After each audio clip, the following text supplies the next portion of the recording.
Naku, Indiana Pacers, trade na si Miles Turner at Lakers ang favorite na team na mapuntahan nito.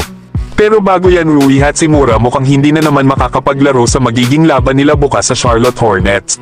Una na nga itong hindi naglaro sa naging laban nila kahapon sa Golden State Warriors dahil sa left calf soreness. Kaya kapag nagkataon na itong si Dorian Finney-Smith na muna ulit ang maglalaro bilang starter sa Lakers kapalit ni Rui. Maganda pa naman ang ipinakita nitong performance kahapon laban sa Golden State Warriors, na kung saan ay nakagawa ito ng 8 points at 3 rebounds, na meron namang 2 out of 3 shooting sa 3-point range. At positive 20 nga rin ito sa plus-minus. Dahil dito ay mas lumakas lalo ang depensa ng Lakers lalo at bukod sa pagiging spot-up shooter, ay isa ring mahusay na defender itong si Dorian Finney-Smith. Samantalang possible din na hindi makapaglaro itong veteranong guard ng Lakers na si Gabe Vincent, na sa ngayon ay naka-questionable din ang status sa magiging laban nila sa Charlotte Hornets. At dahil nga ito sa kanyang left ni soreness, maganda pa naman sana ang performance nitong si Gabe Vincent na unti-unti nang bumabalik ang kanyang laro. Pero andyan naman si Dalton Knecht at Jared Vanderbilt na handang mag-step up sa bench ng Lakers. Alam naman natin na itong si Dalton Knecht ay nagkaroon ng shooting slump sa mga nakalipas na laro ng Lakers. Pero bumabawi na rin ito sa kanyang performance ngayon, kagaya na lang sa naging laban nila sa Boston Celtics nang gumawa ito ng 13 points na may kasama pang 3 3-pointers. At kahapon naman laban sa Golden State Warriors ay nakagawa naman ito ng 13 points na meron ding 3 3-pointers na kasama. Kaya panigurado na kahit wala ang iba sa mga maaasahang role players ng Lakers, ay kayang-kaya nila ang Charlotte Hornets.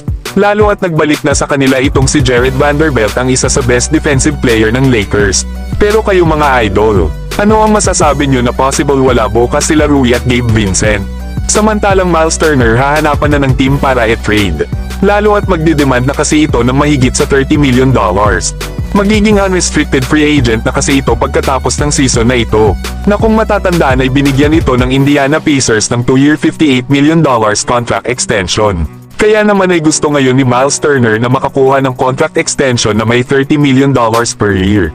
Na kapag nagkataon na hindi nagkasundo itong si Miles Turner at ang Indiana Pacers, ay possible na talaga itong hanapan ng kupunan na makakatrade para dito. Kapag binigay kasi ng Indiana Pacers ang kontrata na gusto ni Miles Turner na $30 million per year, ay malilimitahan ang kanilang kakayahan na makapag-rebuild sa palibot ng kanilang mga young players.